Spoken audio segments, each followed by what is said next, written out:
Welcome to DRS। Today we are going to study about nutrition. ये हमारे chapter का एक फर्स्ट पार्ट है, क्योंकि इस चैप्टर में हमारे 4 पार्ट हैं: nutrition, respiration, transportation and excretion. तो पहला पार्ट है न्यूट्रिशन। न्यूट्रिशन हमने पहले भी पढ़ा हुआ है छोटी क्लासेस में कि ऑटोट्रॉपिक, हेटेरोट्रॉपिक, सेप्रोट्रॉपिक और पैरासाइटिक हमारे डिफरेंट टाइप के न्यूट्रिशन होते हैं। ऑटोट्रॉपिक न्यूट्रिशन वो न्यूट्रिशन होता है, वो मोड ऑफ न्यूट्रिशन होता है जिसमें ऑर्गेनिज्म अपना खाना खुद बनाते हैं, जैसे कि प्लांट्स जो होते हैं वो फोटोसिंथेसिस के प्रोसेस से अपना खाना खुद बनाते हैं। हेटेरोट्रॉपिक ऑर्गेनिज्म जो दूसरों पर डिपेंड करते हैं खाने के लिए, जैसे कि ह्यूमंस या फिर डॉग, कैट, ये सब हेटेरोट्रॉपिक होते हैं जो खाने को इंजेक्ट करते हैं और फ्लैश खाते हैं, मीट खाते हैं, प्लांट बेस्ड डाइट खाते हैं, बट दूसरों पे ही डिपेंड होकर खाते हैं। तो ये मोड ऑफ न्यूट्रिशन कहलाता है heterotrophic mode of nutrition. Third one is saprotrophic nutrition. Saprotrophic nutrition, इसमें ऑर्गेनिज्म जो होता है वो डेड और डीकिंग मैटर पे फीड करता है, जैसे कि फंगस। इसमें आपने देखा होगा, सबसे बेस्ट एग्जांपल है आपका कि जब आप ब्रेड को रख देते हैं तो उस पर मोल्ड जम जाती है अलग सा ग्रीन कलर का, उसको हम बोलते हैं सेप्रोट्रॉप्स। ठीक है। फोर्थ होता है हमारा पैरासाइटिक मोड। पैरासाइटिक मोड में ऑर्गेनिज्म जो होता है वो होस्ट को फीड करता है, जैसे कि इसमें आता है अमरबेल, कसकटा एंड टेपॉम। तो अमरबेल आपने पेड़ में देखा होगा, अक्सर एक ग्रीन सा पेड़ होता है, उसके ऊपर एक येलो सी शेड जैसे जाला होता है वैसे बना हुआ होता है, वो उससे फीड कर रहा होता है। टेपॉम जब कभी किसी पार्ट में ऑर्गेनिज्म के हो, चाहे वो इंसान हो या जानवर, उनके अंदर चले जाता है और वहीं पर अपने आप को फीड करके बड़ा कर लेता है। तो ये टाइप्स ऑफ न्यूट्रिशन हमने छोटी क्लासेस में भी पढ़े थे, तो इनके बीच में ये सब डिफरेंस है। नेक्स्ट एक वर्ड हमें पढ़ने को आता है, हम जब आगे पढ़ते हैं तो एक बायो कैटलिस्ट करके एक वर्ड आता है कि बायो कैटलिस्ट क्या होते हैं। तो बायो कैटलिस्ट को हम बोलते हैं एंजाइम्स। एंजाइम्स जो होते हैं वो एक तरह से हमारी बॉडी में डिलीवरी बॉय का काम करते हैं, क्योंकि अगर आपकी दिमाग में मान लो दर्द हो रहा है, हेडेक हो रहा है आपको, तो आपके हेडेक की वजह से आपका एक टारगेट साइट बनेगा जहाँ से वो पेन रिलीज हो रहा होगा। वहाँ से कुछ इंडिकेशन आएगा कि बॉडी में कि पेन हमें हो रहा है। तो हम जैसे कोई मेडिसिन खाएंगे उसको रिलीफ करने के लिए वो एंजाइम्स रिलीज करेंगे और वहाँ के एंजाइम उसे कैरी करके कहाँ पहुँचाएंगे? ब्रेन तक। ब्रेन के जिस पार्ट में वो पेन हो रहा होगा वहाँ पर वो उसको डिलीवर करेंगे, जिससे वो शांत हो जाएगा। क्योंकि आप ये समझ के देखो कि अगर एक इंसान को किसी पार्ट में, पर्टिकुलर पार्ट में पेन हो रहा है, तो उस पार्ट में जो पेन हो रहा है उसको, तो आपको पेन किलर डॉक्टर एक ही देता है।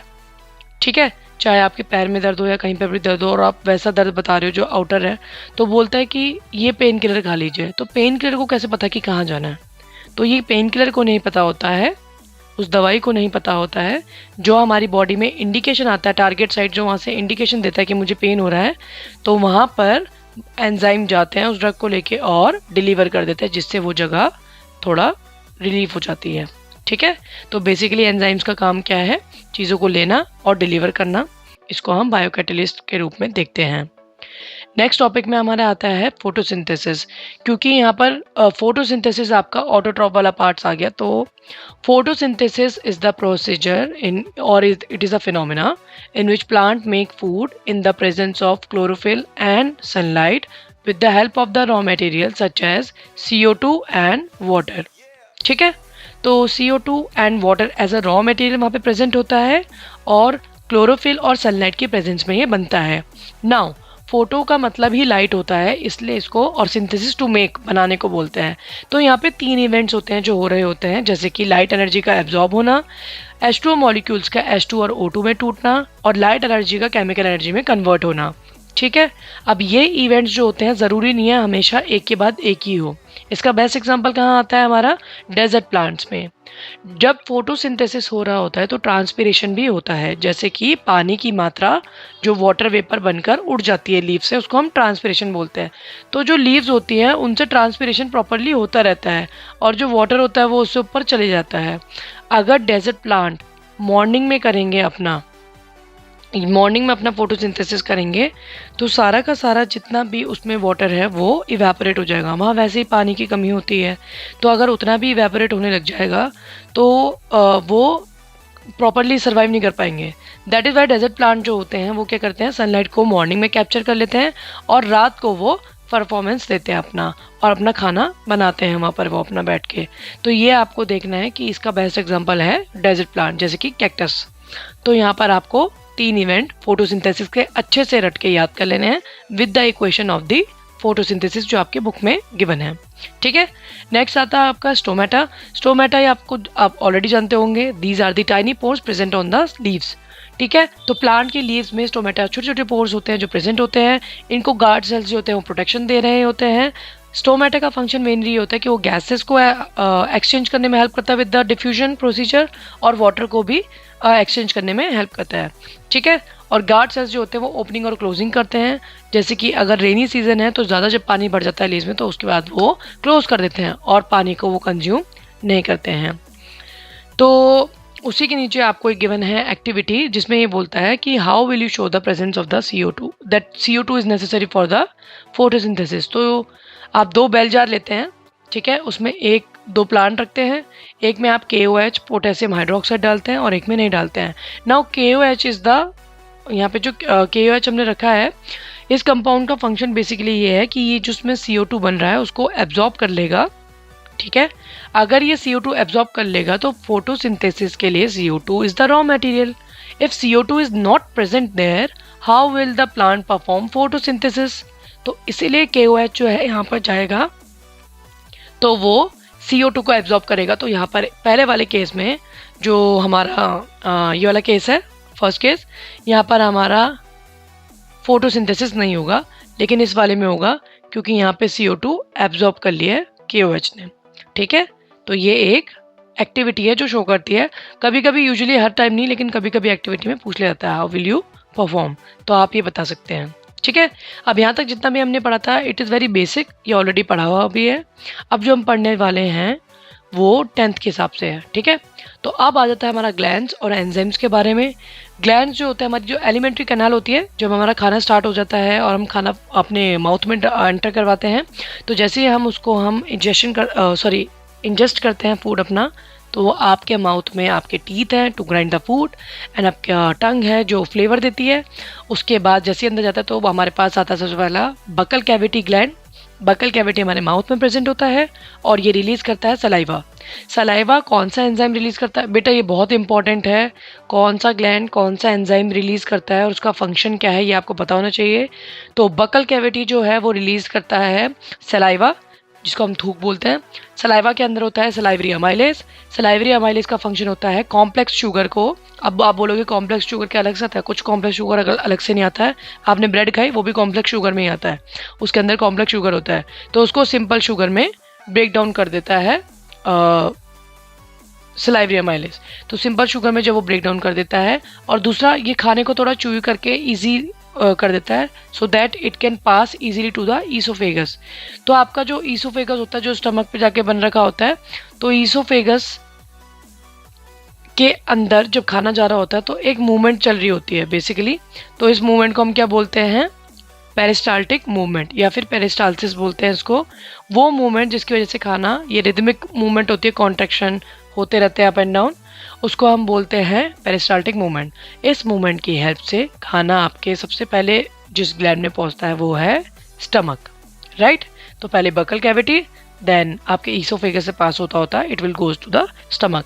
Now in stomach mainly you have 3 part, HCl, digestive juices and mucus. तो HCl का फंक्शन है इट किल्स जर्म्स, एंड ये खाने को थोड़ा एसिडिक भी कर देता है जिससे इजी डाइजेशन हो सके।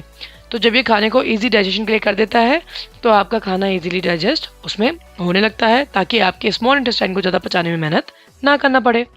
अब यहाँ पर एसिड इतना रिलीज होता है, तो एसिड रिलीज होने की वजह से प्रॉब्लम भी हो सकती है क्योंकि वो ऑब्वियसली एसिड है। इसके लिए म्यूकस का यहाँ पर काम आता है।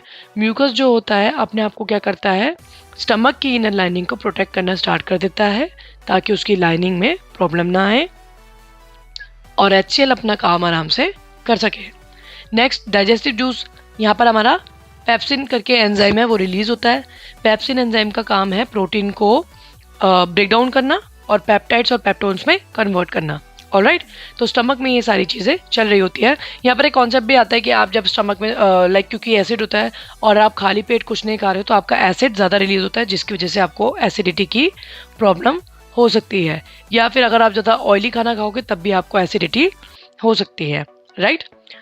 उसके बाद हम यहाँ पे पढ़ लेंगे लीवर। अब आपका ग्लैंड है लीवर। लीवर क्या रिलीज करता है? Bile juice. बाइल जूस का फंक्शन जो होता है वो बाइल सॉल्ट रिलीज करता है, जो कि फैट्स, लार्ज ग्लोब्यूल्स के जो आप फैट खाते हो उसको स्मॉलर में कन्वर्ट करता है। तो बेसिकली आपने पूरी खाई या कुछ भी खाया जिसमें फैट था, बटर खाया, तो उसको वो स्मॉलर में कन्वर्ट करेगा। तो ये जो होता है बाइल जूस, ये स्टोर होता है हमारा गॉल ब्लैडर में। और याद रखिएगा, लीवर जो होता है, इसीलिए कुछ लोगों का फैटी लीवर की प्रॉब्लम होती है, बिकॉज फैटी लीवर में लोग क्या करते हैं कि they eat lot of oily food on the regular basis, जिसकी वजह से लीवर में ऑयल की मात्रा बढ़ जाती है। उस ऑयल की मात्रा के बढ़ने की वजह से उसका थोड़ा साइज बढ़ जाता है, जिसको हम फैटी लीवर भी बोलते हैं, राइट।